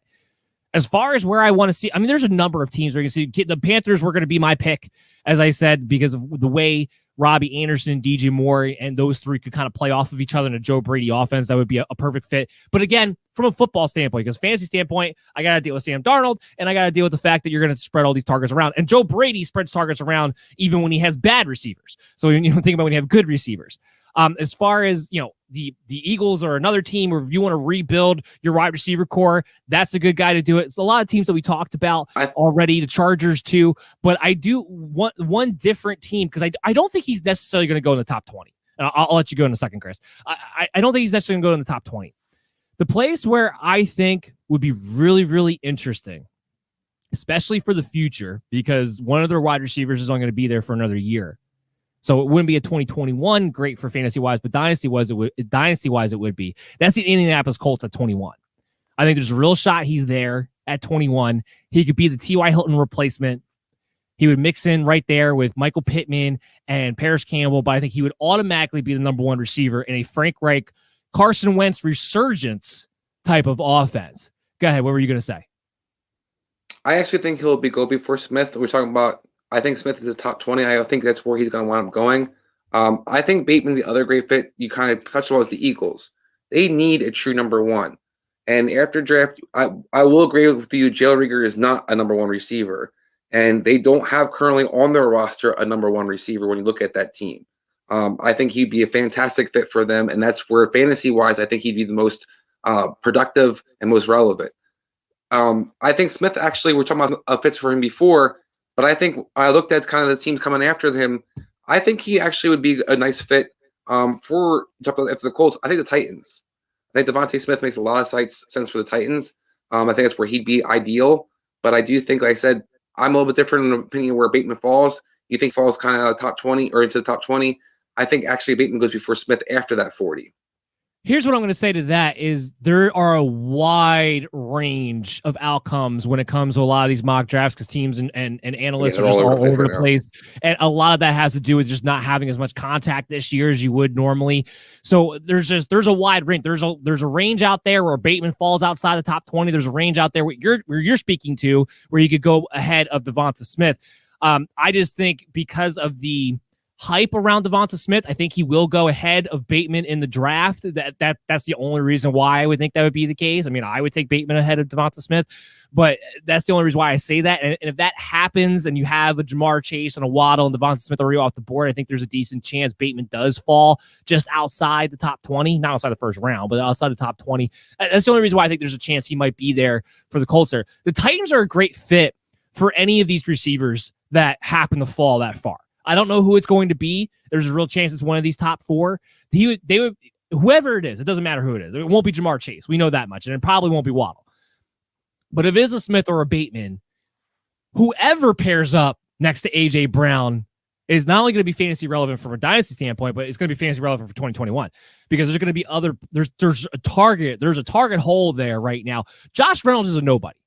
Don't tell me Josh Reynolds is going to be somebody, going to be something in Tennessee. He's not. He's a nobody. He's a guy. That's it. He's not gonna command targets. They get one of these guys, especially if it's a Bateman, you go in and out with AJ Brown, how physical that receiver core would be. But even if it's a Devonta Smith, who they can kind of line up you can let Josh Reynolds do his little vertical thing on the perimeter and let Devonta Smith operate in the slot, have him and AJ Brown go back and forth. Whoever gets drafted by Tennessee Titans, I do think they'll take a wide receiver. If it's not in the first round, at least in the second round, but I do think they'll take a wide receiver. It's going to be very, very interesting. So that is a good team to kind of bring up in that situation. Next guy I want to talk about, I love this guy. I wish he wasn't so short, but I really love this guy. Rondale Moore. I mean, from a athletic standpoint, he is Tyreek Hill. From an athletic standpoint, all of his measurables match up. The 4.29 40, the 4.25 vertical, the 6.65 cone drill. The problem is, as small as Tyreek Hill is, Rondale Moore is even shorter at 5'7". So as a result, it's hard for me to imagine a scenario where he can be a true perimeter wide receiver. And because of that, if you're going to get pigeonholed in the slot, that's where I don't know if he goes in the first round. I don't think he falls any later in the second round. I'll say that much. But that's why I'm not sure he definitely goes in the first round, because if you're a receiver who can't go inside, outside, I don't know if you definitely get drafted in the first round or not. So when they talk about guys like Terrace Marshall getting drafted ahead of him, that wouldn't surprise me, even though I think that would be a mistake. But Rondale Moore is the guy. You want to talk about a guy who gets natural separation like it's nobody's business, who's not only fast, but incredibly quick, can do anything, can help your special teams out, makes big plays. I mean, he will be, if you're a team who wanted to build your wide receiving core, your offense around a slot receiver, you could do it with him because he's just so athletically gifted. The problem is there's no one to compare him to at that height who had a great career, let's say. What's your thoughts on Rondale Moore? And I'll talk after you go. I'll talk about where I want him to go. I do wonder if he does go in the first round, but having said that, I do think he's a first round talent. 5'7" is hard to kind of overcome, but this guy can ball. I mean, there's not a whole lot of guys that are as explosive as have so much that they bring, not only the return game, but on the passing game, and just have the ability to constantly just break it. Now the knock on him is his injury. He got banged up a lot in college, so he hadn't had a whole lot of consistency when it comes to being year in, year out, playing all the games that are necessary. So that is a little bit concerned. But when I look at some of the teams, especially when you start getting into the 1920 area, you got teams like Washington, you got teams like Chicago. I think he fits their schemes very well. They like to get rid of the ball quickly. They want to have somebody who can kind of make plays with the ball. I think he kind of fits those two teams. As realistic as I kind of think, if he were to go in the first round, I could see him going to teams like Jacksonville, their second first round pick that they have. They don't have a whole lot other than right now DJ Shark, and I think they could use some upgrades, especially explosiveness. We kind of seen Urban Meyer use like Percy Harvin type of players. I think he kind of fits that mold. And then where I'd love to see him, which would make me super happy, is two teams in particular. if he were to stay in the first round or getting to go in the first round. That would be the Saints and the Packers. Either one of those guys, either one of those teams definitely could use upgrade to receiver positions. And when you look at what they have in place, they have the true number one. Putting Moore as your number two in that slot for either one of those teams adds a completely different dimension for both of them. Sean Payton would love to use him. You can see what Sean Payton would just probably, get his jollies off week in, week out, having a guy like that he can move all over. And then Green Bay, just please give Aaron Rodgers one more explosive player. Please. You put him next to Devontae Adams or inside Devontae Adams in the slot. Imagine what they could do. It's hard to argue with any of that. My bold team was going to be Kansas City because you have a situation there with no Sammy Watkins. They got to add somebody. I don't think Mecole Hardman's the answer. And I know you're thinking like, whoa, with Tyreek Hill. Guess what? You have Travis Kelce. Tyreek Hill can play anywhere on the field. He's already proven that. You have another really fast guy who gets natural separation. You pair him up with a Patrick Mahomes and an Andy Reid. The amount of explosiveness just astounds me. And the thing about Rondale Moore, unlike a Mecole Hardman or DeMarcus Robinson, he can actually run routes. That's why I don't think it's going to be Hardman. So if he goes in the first round, I could see that. Whether or not Kansas City will take and I think it's a possibility Kansas City would continue to take more weapons just because it is Andy Reid and how invested they are in that offense. There's a lot of rumors talking about that they're all looking on the receiver in this draft. Yeah, and so I do think it's because I know there's a lot of people out there too who want to say like, well, they got to draft, more offensive linemen or they got to take some defensive help. I'm like, yeah, except for you got Andy Reid who comes from that long line, that old school Green Bay line of thinking where it's get weapons for your quarterback every single year. And if only the Packers actually had that mindset now, what would have happened? But because he comes from that old school mindset of that, I do believe a wide receiver going there is a very real possibility. And I could see a Rondale Moore. I don't think it's a redundancy there with Tyreek Hill because of just what they could do. I mean, imagine all the jet sweeps and all the creativity that they could do with those two players on the field at the same time. I mean, the matchup nightmare that would take place. So that would be my bowl team for him to go. I do think ultimately, because he wound up being 5'7", he's gonna wind up going in the second round. We'll see. But this is a guy you definitely have to pay attention to because he's just such a unique athletic talent. The next guy I want to talk about is Terrace Marshall. And I had to go back and I had to watch his tape a couple of times. Physically, he's a prototypical wide receiver. Physically, he's 6'2", 205. He ran a 4.4 40, has a 39 vertical. He can make big plays. I don't love his hands.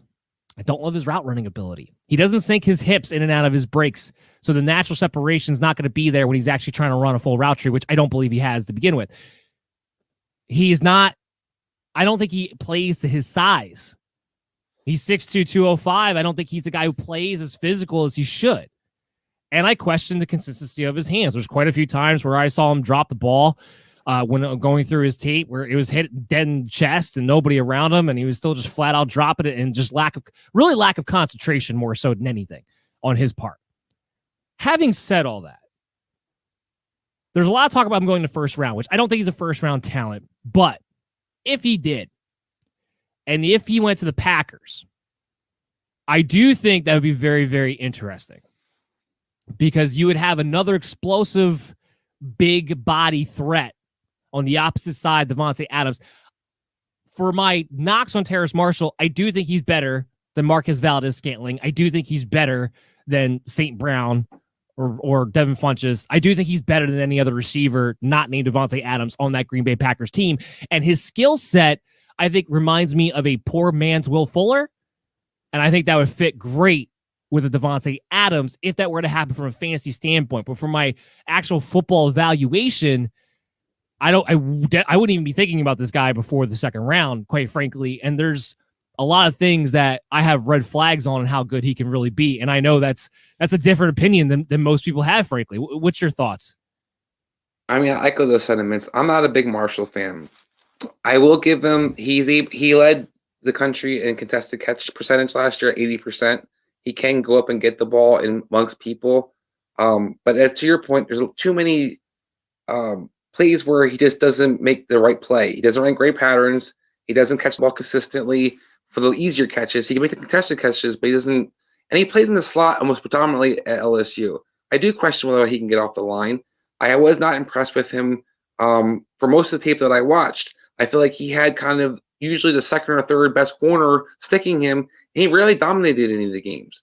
Like I said, he can go up and get the ball. If he was to go in the first round, I think the best fit for him would be Kansas City. You kind of talked about Moore. I think he kind of complements the rest of their offense a little bit better. And I think that he would have an opportunity with Patrick Mahomes to get some red zone targets. And that was where he's going to be most effective because he can catch the ball in the red zone. He can catch the ball when it's in contested catches. But there's little else that the guy really brings to the field to me. I honestly think this guy's a third or fourth round talent. I don't understand the hype. I don't understand. I see people are looking at how tall he is, the build, and kind of going off of that. But I've seen a lot of other guys like Cortland Sutton in the past who got kind of overlooked because of the tall and the build is similar. And they're way better with feet. They had way better quickness. I'm not impressed with this guy. I think he's kind of a one-trick pony. He kind of reminds me of a red zone only target. And I think that when he gets drafted, particularly if he's going to play in the slot, I don't think he's going to be particularly that great. Yeah, I'm kind of with you on there as well. I'm not impressed with Marshall the way a lot of people are. The next thing I want to talk about, I have more of a bone to pick because not only am I not impressed with him, it doesn't make any sense why people think that he's going to be this great fantasy asset or even football asset. That's Kadarius Toney. How many times have we seen these tweener gadget players, which is what Kadarius Toney is? Yes, he's a phenomenal athlete. All these guys are at this point when you're talking about them in the NFL draft. I'm not taking away his athleticism from him. He ran a 4.4 140, so we can up that to a 4.45 if we want to. He's 5'11", 194, which isn't a bad size for a slot receiver. But that's the other thing. You don't even know what position he's going for. Some people have him listed as a running back. Some people have him listed as a wide receiver. Best case scenario, he's a Curtis Samuel. Even if he turns into Curtis Samuel, who did get drafted high, but Curtis Samuel, who just had his quote-unquote big breakout year, was still the third best receiver on his team. The talk about him going in the first round astounds me. How many times do we see these guys who are these gadget tweener players ever actually go on to have these prolific NFL careers? I mean, my comparison for him, frankly, is Antoine Randall L. He used to play a little quarterback back in high school. Kadarius Toney did. I could see him being in that role. Maybe he turns into a competent slot receiver at some point later on in his career. But that's the other thing about him. I'm not overly impressed with his route running ability, which is why I believe he will be a gadget player. Gadget players don't get used consistently. These are these guys that get talked up a ton in the offseason by their coaches. How we're going to use him. He's going to be all over the field. He's a weapon. He's a positionless player. He's a weapon. Positionless players only work in the NBA. It doesn't work in the NFL because they don't get on the field, period. Because you're not big enough to actually take on the load of a running back. You don't run good enough routes for us to really depend on you as a wide receiver. If somebody takes him in the first round, he's a bust waiting to happen. And from a fantasy standpoint, I go back to the volume. He's never going to have enough volume to really be that valuable, at least as valuable as your people are going to try to push him up to be in Dynasty. And I don't ever see him being a guy you really want to have in redraft leagues. That's my notion of Kadarius Toney. I know it's in the minority out there, but Chris, go ahead and you can talk about him now too. Well, once again, I'm going to echo the sentiment. We saw all this hype with Shenault last year.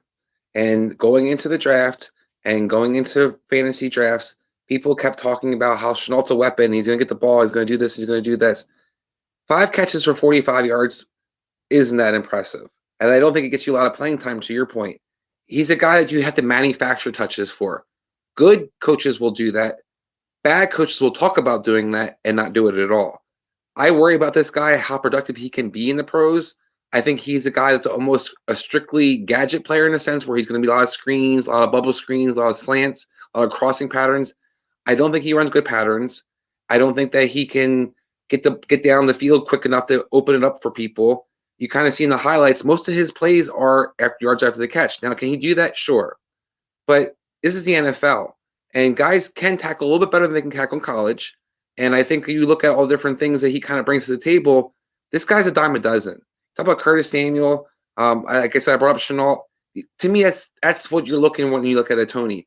I don't think that you have a guy who's really a true game-changing receiver. I think you have a player who you kind of utilize here or there, maybe gets 3 or 4 touches you manufacture for per year, per game. And I don't think that's something that I necessarily would hope shouldn't go in the first round. And if it does, I do think it will be hard to justify how productive or unproductive he winds up being.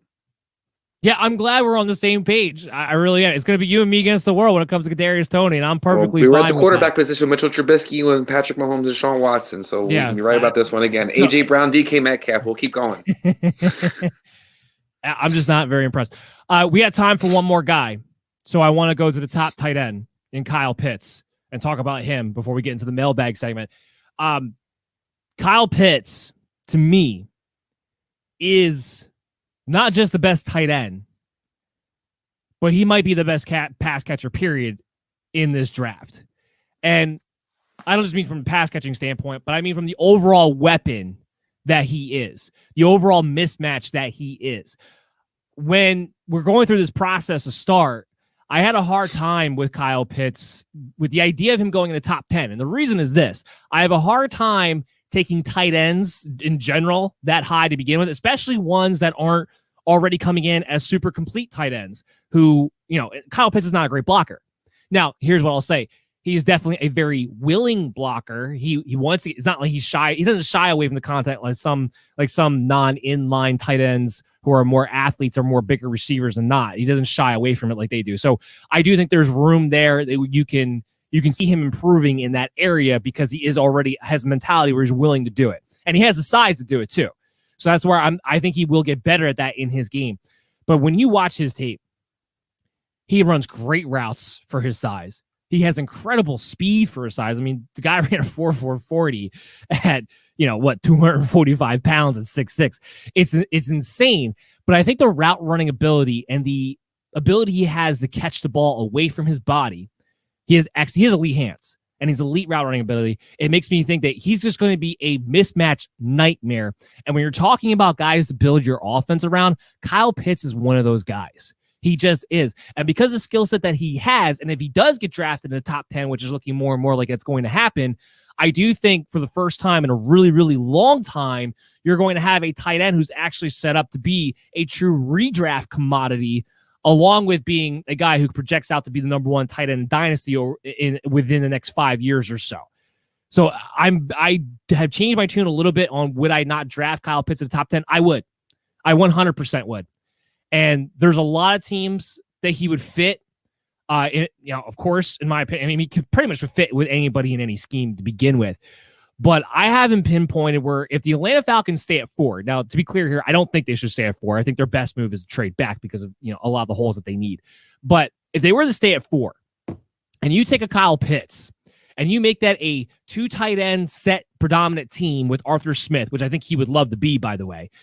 And you have a Julio Jones and a Calvin Ridley, you get let Hayden Hurst be the main blocker to help out the offensive line, and you add Kyle Pitts to that team. Look out. Or if he does fall to Miami Dolphins and they trade away Mike Gesicki, that's another situation that would be tremendous, not just for him, but hey, I love Tua Tagovailoa. I know you do too. Any of the haters out there, you're not going to be able to hate on Tua anymore if Kyle Pitts goes to Miami at 6 either. So I love Kyle Pitts. I'm right in the main line with them. Chris, you can go ahead and give me your thoughts on Kyle Pitts. So I kind of struggle with Kyle Pitts and the value. You talked about not drafting tight ends and kind of how you looked at it before the top 10.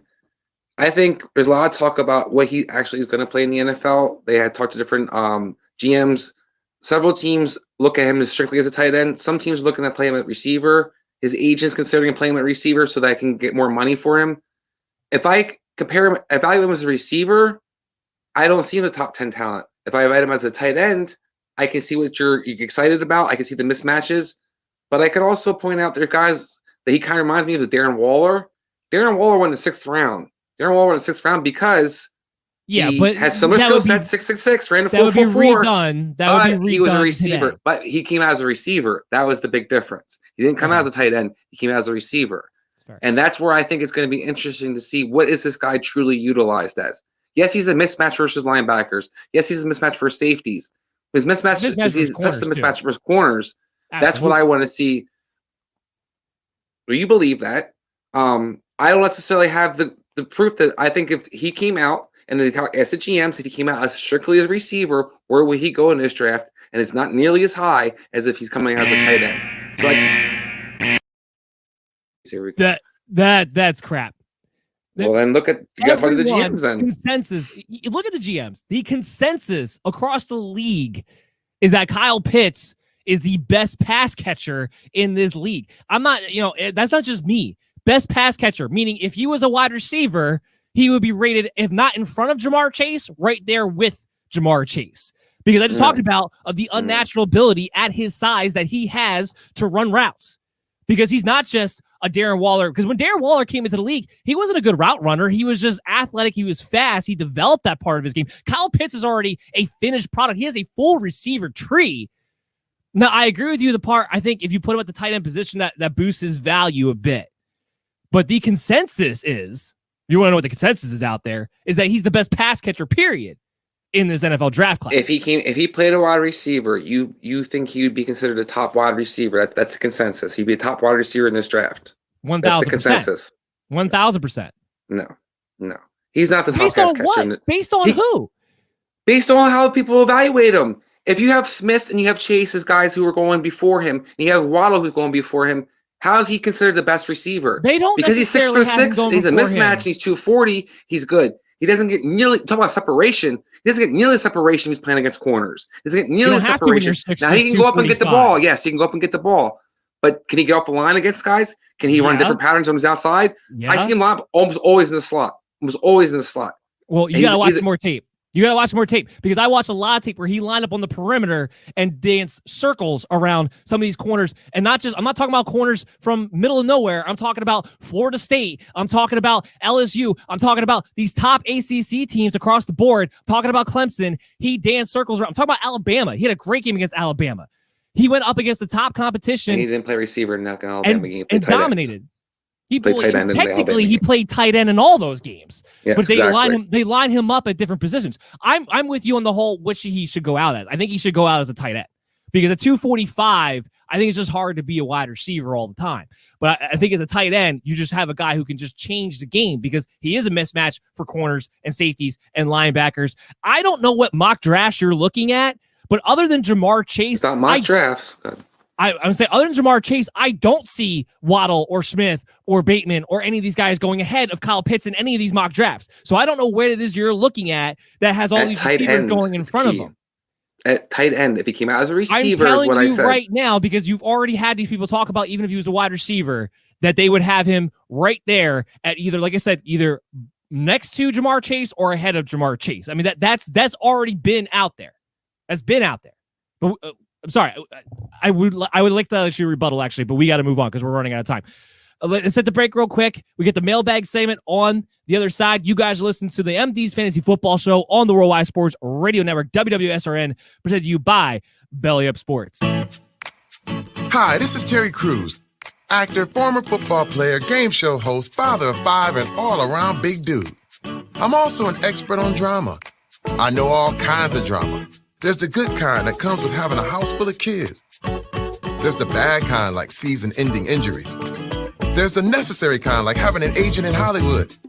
And there's silly drama like the drama around my percolating pectorals. And then there's the drama you can skip. Skip the drama that comes with not having your high school diploma or equivalency. Find free adult education classes near you and finish your high school diploma. Visit finishyourdiploma.org. Or text diploma to 97779. Message and data rates may apply. Reply stop to opt out. That's diploma to 97779. And leave the drama to actors like me. Brought to you by the Dollar General Literacy Foundation and the Ed Council. Adopt US Kids presents Multiple Choice Parenting. Your daughter just had her first breakup. Do you A, put yourself in her shoes? How could he do this to you? And for Sheila, she has split ends. B, console her. Oh, sweetie, this is going to happen a lot. 4, maybe 5 more times before you get married. C, take charge. Got to get this all straightened out. Give a little talking to, man to man, mano a mano. Hey, Steve. It's now a good time? No? Okay, no problem. Bye. Or D, help her find a new boyfriend. I know a great place to meet boys. The internet. Nice, single boys. Never mind. How about some ice cream? As a parent, there are no perfect answers. But you don't have to be perfect to be a perfect parent. Thousands of teens in foster care will love you just the same. For more information on how you can adopt, visit adoptuskids.org, a public service announcement from the U.S. Department of Health and Human Services, Adopt U.S. Kids, and the Ad Council. This is you over 30 years ago. Are we there yet? Are we there yet? And this is your mom when you drive her back from therapy. Are we there yet? Are we there yet? Are we there yet? Roles change without us noticing, and in your new role, we help you help. AARP gives you the information to help care for your mom so that you can have patience with her, just like she did with you. Visit aarp.org/caregiving or call 1-877-333-5885 to get practical health and wellness tips to provide even better care for your loved one. Are we there yet?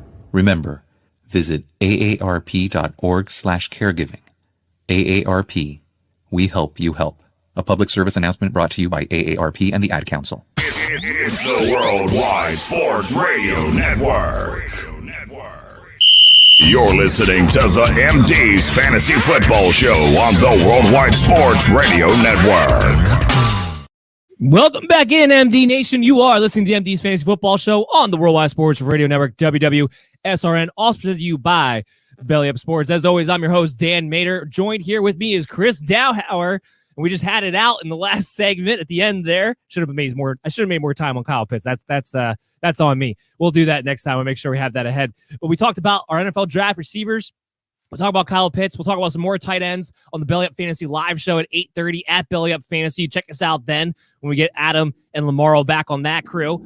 And then we also talked about earlier in the show the Sam Darnold trade, the Giovani Bernard cut, and the DeShaun Watson update. So make sure when you go back, you watch all this on the Worldwide Sports Radio Network at WWSRN or your favorite streaming app. We're available to you on Spotify, Stitcher, iHeartRadio, iTunes, wherever you like to go. We're widely available to you. So we are in the mailbag segment. I do first, real quickly, want to go through the poll results that we had, and MD Nation's been gracious enough to be able to vote on these things and give us an idea on what people are thinking. And one of the things that surprised me, one of the polls that we had, was, will Matt Stafford finish as a top 10 quarterback? 67% said yes. And that surprised me because I thought Matthew Stafford was going to be a guy who's going to be one of my big sleepers going through the offseason. And now I'm not so sure, because if that many people have the mindset they really believe he's going to be a top 10 quarterback, well, now all of a sudden his ADP might be at what his actual value is, in which case I probably won't draft him because I'm always looking for value, not at value, quite frankly.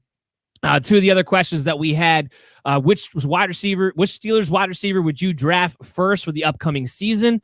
No surprise there. Deontay Johnson, 49%, Juju Smith-Schuster, 18%, and Chase Claypool had 32%. So well ahead of Juju, but Deontay, the number one guy there. I agree with that. And then who would you rather have in your fantasy squad? Nick Chubb, Jonathan Taylor, or Aaron Jones? 45% went with Jonathan Taylor, 35% Nick Chubb, and 19% Aaron Jones. Who would you rather have, Chris, out of those three running backs? Ooh, that's a tough one. I'd probably go with Aaron Jones. So you want to go with the 19%. That is a tough one. I think because of the target share, I think I'm with you. I think I'm with you there. The Williams, I think that's a big key moving forward this year, and not having a receiver till they actually draft one, or they ever do draft one. We'll see. Yeah, exactly. So let's have Ben ask us the first question for today in the mailbag. All right, the first question is from Gordon, and it is, what do you think Hayden Hurst's value in 2021 is? All right. So what do you think Hayden Hurst? Well, this is going to greatly depend on what happens in the draft, because we just talked about the possibility that maybe they draft a Kyle Pitts at 4, or maybe they trade back. Let's assume for a second they don't draft a Kyle Pitts and Hayden Hurst is the top tight end. I think his value is a high end tight end too, and I think there's with upside there, because with Arthur Smith, he has already the track record of targeting the tight ends in the red zone position, especially more consistently than Derek Cutter does. So I would have to imagine that at least Hayden Hurst would have an opportunity for somewhere between 7 and 9 touchdowns. And if he gets that, then he could be a low-end tight end 1, regardless of his receptions and yards. What do you think? I think it's interesting. Like you talked about, the draft will kind of be a big factor whether they take Pitts or not. I don't think necessarily that Arthur Smith is going to guarantee to make Hayden Hurst more productive. You kind of saw him utilize multiple tight ends last year in Tennessee and in the last few years in Tennessee. He likes to have Janu Smith never had that big breakout year we've been waiting for because Ferkster got on the field. They utilized Pruitt. I think you're going to see this guy kind of have an opportunity to do what he did last year. He'll be some games will have some decent games here or there, kind of like Hooper did, and then kind of fade to the background in other games. It's not somebody that I'm super excited about going into this draft.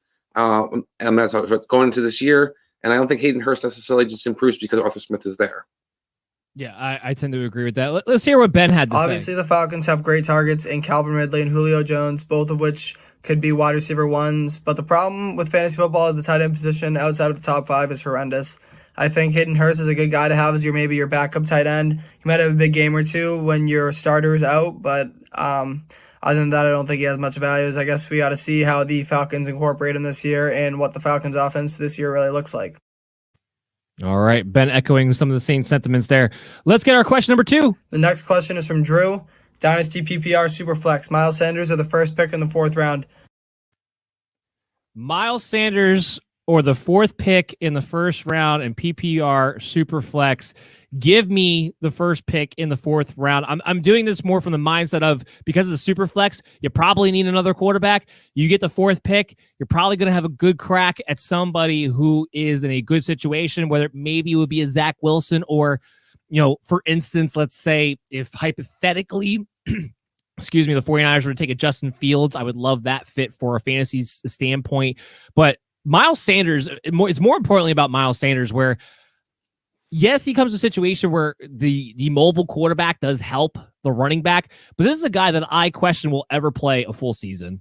And I also question if he ever won't be in some sort of platoon. Now, they just signed Jordan Howard. It's not really going to shake your confidence in him too much there, other than maybe Howard comes in and steals some goal line touches from him. But this is a guy I don't know if he ever is going to be truly a workload back. Give me the 4th pick. Give me a crack. I mean, even if you wind up drafting a Najee Harris, depending upon the situation he has, I think he'd be more valuable. So I actually would rather have the 4th pick. What about you, Chris? I'd rather have the 4th pick too. You talked about this is a PPR league that we're talking about, and I think one of the things that running quarterback does affect is Hurst is not going to necessarily check the ball down. He's going to run. So I think that Sanders is going to have some of the receptions kind of be deducted from his production moving forward. And to your point, I don't think he's necessarily a bell cow running back. So I don't think he makes up for it because he's with the yardage rushing. I think this is a guy I definitely would try to flip and take the 4th pick over. Let's hear what Ben had to say. I really like Miles Sanders this year. I think that with Jalen Hurts being the quarterback, it's going to be hard for teams to put all of their attention on Miles Sanders. I think they got to focus on Hurts running the ball as well. But obviously the Eagles do not have good receivers. They really haven't addressed that too much this offseason either. So I'm expecting Miles Sanders to get a lot of carries, a lot of catches out of the backfield. I love Miles Sanders. Keep Miles Sanders. Ben disagreeing. Oh, Ben, we'll teach you soon. Don't worry. Someday. Let's get one more question in. Next question is John, and it's Mike Evans and a 4th round pick in 2021 for Cam Akers. So Mike Evans and a 4th round rookie pick in 2021 for Cam Akers. John was asking, yeah, I do that deal. I do that deal because especially in Dynasty, it's a much easier time finding wide receivers. And if you can get Cam Akers, who looks like he's the next breakout running back, especially what we saw at the end of last season, I don't think Darrell Henderson's going to be in a platoon situation for him. I think he's going to be more of a guy who's going to spell him, not platoon with him, because the offense was just much more effective when they started giving the ball to Cam Akers 20 times a game. I think Sean McVay will continue with that. Matthew Stafford makes that offense better. They're going to be more prolific. He's going to have more opportunities to score. Mike Evans is great. I love Mike Evans. But ultimately, it's hard to find that running back, and that's why I would do the deal. What about you? I tend to agree. I think it depends on what you already have in place as well, though. If you already kind of are loaded at running back, moving on from Mike Evans, who I think had, in my opinion, a down year last year, I think he has an opportunity to have even a better year moving forward. And the 4th pick, you don't know what that turns out to be. But I think looking at Cam Akers, if you're trying to rebuild your team in a sense and you're building around your running back position, you want to have a guy who's up and coming like Akers in your backfield. The other thing that worries me about Mike Evans is the annual hamstring injuries you always have to deal with too, which is kind of annoying. So that's going to do it for the show today, guys. I hope you all enjoyed it. We will be back next week. Chris, I think we're doing the coaching changes fantasy impact next week. Am I correct? Yes, we are. Yes, we are. So that's a great My episode to favorite talk part. about, especially as we're leading into the NFL draft. We'll talk about, where what these new schemes are, how these players fit in these schemes, what we can expect based off of these schemes. So all of that's going to be coming to you next week. Of course, if anything crazy happens in the NFL, we'll update you on that as well. That'll be part of the show. I hope you guys all enjoyed it. Make sure you're checking out the Worldwide Sports Radio Network at WWSRN. Make sure you're downloading the app. There are really a lot of great sports content, a lot of great sports shows coming out of there 24/7. And make sure you're checking out Belly Up Fantasy Sports for all the articles that have been coming out and we're going to give you the inside edge to really help you be able to win your leagues in fantasy football. I'm your host, Dan Mader. I'm joined here with Chris Dowhauer. We'll see you guys all real soon. Make sure you subscribe to at Belly Up Fantasy, at Belly Up MDFF Show, any chance you have on any social media outlet to see and watch and listen to this show. Take care, guys. CMB Nation.